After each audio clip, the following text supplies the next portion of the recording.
नमस्कार दोस्तों, पहला प्रणाम। आज एक गंभीर विषय को लेकर मैं अपने विचार सोशल मीडिया के माध्यम से आप सबके साथ साझा कर रहा हूं। आशा ही नहीं, विश्वास है कि आप सब अपने बहुमूल्य सुझाव कमेंट के माध्यम से देंगे और पोस्ट को शेयर, लाइक अवश्य कर दें ताकि हमारी बात सरकार तक पहुंच सके, जनता जागरूक हो सके। उत्तराखंड सरकार और उत्तराखंड पावर कॉरपोरेशन लिमिटेड द्वारा प्रदेश में स्मार्ट मीटर लगाने की कार्यवाही प्रारंभ कर दी है और तराई क्षेत्रों में आजकल स्मार्ट मीटर लग रहे हैं। 2-3 दिन पूर्व आपने देखा होगा किच्छा के माननीय विधायक तिलक राज बहेड़ जी ने जिस प्रकार से सार्वजनिक रूप से स्मार्ट मीटर को तोड़ते हुए आपत्ति दर्ज की, मैं उसके लिए उनका शुक्रगुजार हूं। और साथ ही सत्ता और विपक्ष के सम्मानित माननीय विधायक गणों से भी आग्रह करना चाहता हूं कि आगामी विधानसभा सत्र में स्मार्ट मीटर को रोके जाने पर सदन में प्रस्ताव लाया जाए। पर्वतीय राज्य उत्तराखंड विषम भौगोलिक परिस्थितियों से घिरा हुआ प्रदेश है। हमारे जल, जंगल, जमीन संसाधनों का दोहन केंद्र सरकार और राज्य सरकार करती है, अरबों रुपए का रेवेन्यू जनरेट करती है। उसके बदले में हमें कुछ नहीं मिलता है तो एक प्रयोगशाला मिलती है जहां पर हर प्रयोग उत्तराखंड में किए जाते हैं। ये पर्वतीय राज्य उत्तराखंड, जहां की 85 से 80% जनसंख्या मध्यम वर्गीय है, उससे निचले पायदान पर है। उस प्रदेश में आप इस प्रकार का एक्सपेरिमेंट करके यहाँ के लोगों के संसाधनों के ही नहीं बल्कि उनके हितों के साथ कुठाराघात कर रहे हैं।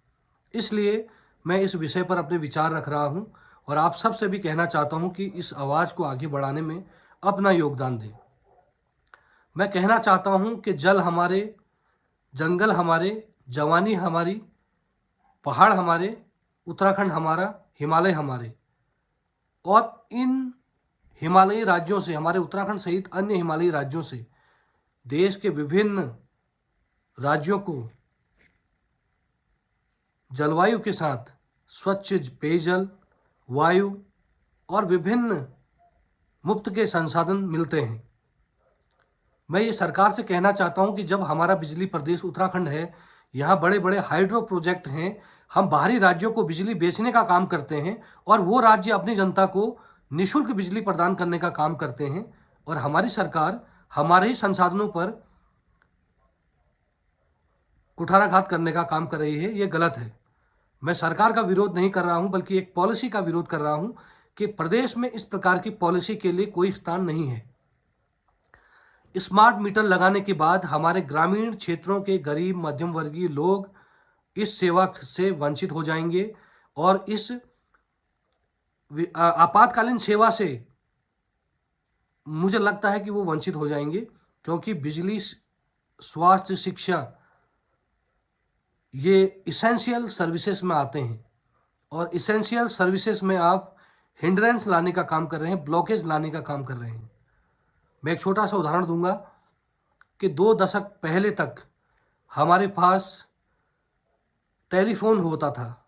3 दशक पहले, मान लीजिए 2000 के दशक में हमारे पास टेलीफोन था, पोस्टपेड रिचार्ज होते थे, बिल आता था।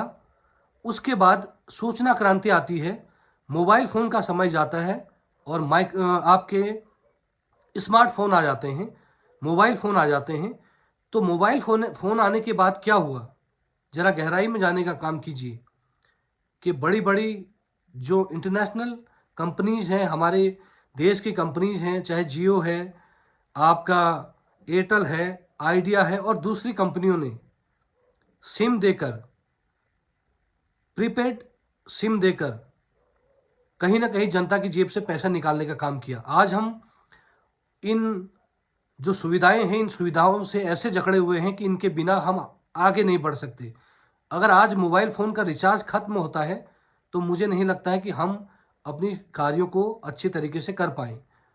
और मैं ये भी मानता हूँ कि कहीं ना कहीं मोबाइल फ़ोन आने के बाद हमारे जो बजट है उस पर अतिरिक्त खर्च हमने किया है, अपनी सेवाओं पर, मोबाइल पर। और रिचार्ज आप देखिए, पहले इन्होंने मुफ्त में सुविधाएं दी। मैं जियो टेलीकॉम की आपको उदाहरण देना चाहता हूं कि अंबानी जी ने पहले जियो के मुफ्त की सर्विसेज बांटी, लाखों टावर लगा दिए, करोड़ों सिम बांट दी और कुछ महीनों तक, सालों तक फ्री डाटा दिया।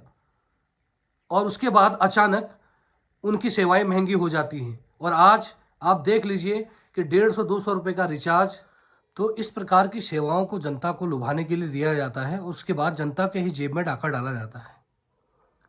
मैं ये कहना चाहता हूँ कि जब हम बिजली प्रदेश के नाम से जाने जाते हैं, जब बड़े बड़े हाइड्रो प्रोजेक्ट यहाँ पर लगे हैं और हम बाहरी राज्यों को बिजली बेच रहे हैं और बाहरी राज्य अपनी जनता को मुफ्त की बिजली बांट रही है, और आज मुफ्त की बिजली दिल्ली से लेकर मध्य प्रदेश से लेकर हरियाणा से लेकर पंजाब से लेकर आपके महाराष्ट्र तक, राजस्थान तक, जहाँ जहाँ सरकारें हैं, राजनीतिक दलों ने इसको एजेंडा बनाकर मुफ्त की बिजली देने की बात कही है और दे भी रहे हैं।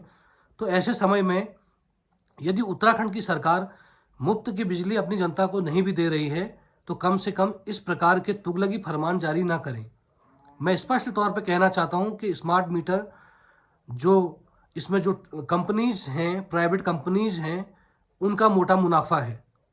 केवल स्मार्ट मीटर लगाने में नहीं, बल्कि रिचार्ज में बहुत बड़ा स्कैम हो सकता है।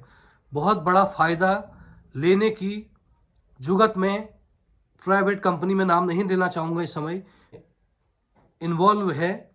और स्मार्ट मीटर, केवल स्मार्ट मीटर का खर्चा नहीं, बल्कि रिचार्ज से जो रेवेन्यू वो कमाएंगे प्राइवेट कंपनी को, जो मुनाफा होगा वो जनता के पैसे से पूरा होगा। और हम ये कहना चाहते हैं कि हम ग्रामीण अंचलों के लोग जो 24 में से 18 घंटे भी अच्छे से बिजली उपयोग नहीं कर पाते हैं या बिजली की सेवा नहीं मिल पाती है, उस प्रदेश में स्मार्ट मीटर की आवश्यकता नहीं है।